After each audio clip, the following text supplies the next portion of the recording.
Hello, ഞാൻ ഇന്നും വൈകിട്ട് ഡ്യൂട്ടി കഴിഞ്ഞ് നേരെ പോകുന്നിടത്തേക്കാണെന്നറിയോ?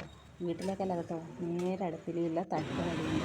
14 വർഷമായിട്ട് ആ തട്ടുകട ഇവിടെ നടത്തപ്പെടുന്നു. ഇതാണ് ഞങ്ങളെ തട്ടുകട.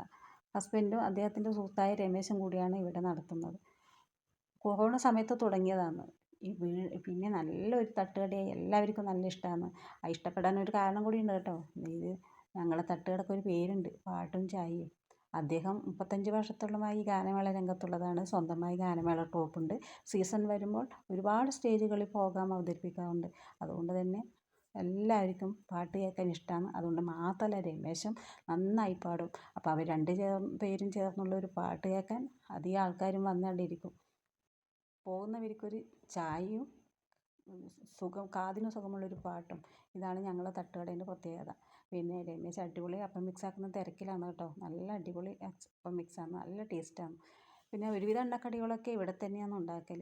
നെയ്പത്തലായാലും പൂരി ആയാലും അങ്ങനെ ഒരുപാട് ഐറ്റംസ് ആക്കുന്നുണ്ട്. പഴംപൊരി, ബോണ്ട, ഇതൊക്കെ ഇവിടെ തന്നെയാണ്. അതുകൊണ്ട് ചൂടോടെയുള്ള സാധനങ്ങൾ ആക്കുന്നത് കണ്ടുകൊണ്ട് അതിൻ്റെ മണവും അടിച്ചുകൊണ്ട് പലരും പാർസൽ വാങ്ങിയിട്ട് പോവുകയാണ് പതിവ്. കാരണം നല്ല മണം ഉണ്ടാവും, നല്ല ടേസ്റ്റുമാണ്. അതും ചൂടോടെ കിട്ടും. ഇത് കണ്ടില്ലേ, വൈകിട്ട് പോയാലും എനിക്കും കുറച്ച് തിരക്കാണ് കേട്ടോ. നല്ല അടിപൊളി നെയ്പ്പത്തൽ ചൂടുന്ന തിരക്കാണ്. ഈ നെയ്പ്പത്തൽ ചുട്ടുകൊണ്ടിരിക്കുമ്പോൾ വേറൊരു പ്രത്യേകതയുണ്ട്. രമേശൻ നന്നായി പാടുന്നുണ്ട്. പാട്ട് പാടിക്കൊണ്ടാണ് നെയ്പ്പത്തൽ ചുടുന്നത്. കണ്ടില്ലേ, നല്ല നമ്മൾ ചുടുന്നതിനേക്കാളും അടിപൊളി ടേസ്റ്റാണ്, നല്ല മണമാണ്.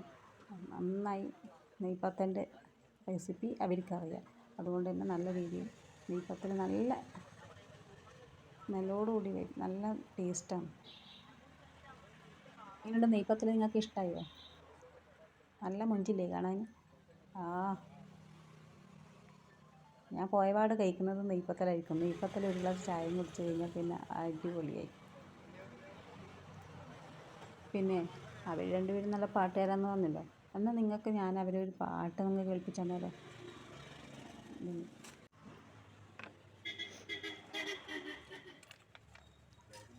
എന്നാൽ പിന്നെ രണ്ടുപേരും ചേർന്നുള്ള ഒരു പാട്ട് നിങ്ങൾക്ക് കേൾക്കാം. കൂടണയാനൊരു മൗനം പറന്നു പറന്നു വന്നു, പാടാൻ മറന്നൊരു പാട്ടിലെ തേൻ കണം പാറിപ്പറന്നു വന്നു. എൻ്റെ മൺവീണയിൽ കൂടണയാനൊരു മൗനം. എങ്ങനെയുണ്ട്? പാട്ട് ഇഷ്ടമായോ? ഇഷ്ടമായിട്ട് നിങ്ങളുടെ അഭിപ്രായങ്ങൾ അറിയിക്കണേ, മറക്കരുത്. എല്ലാവർക്കും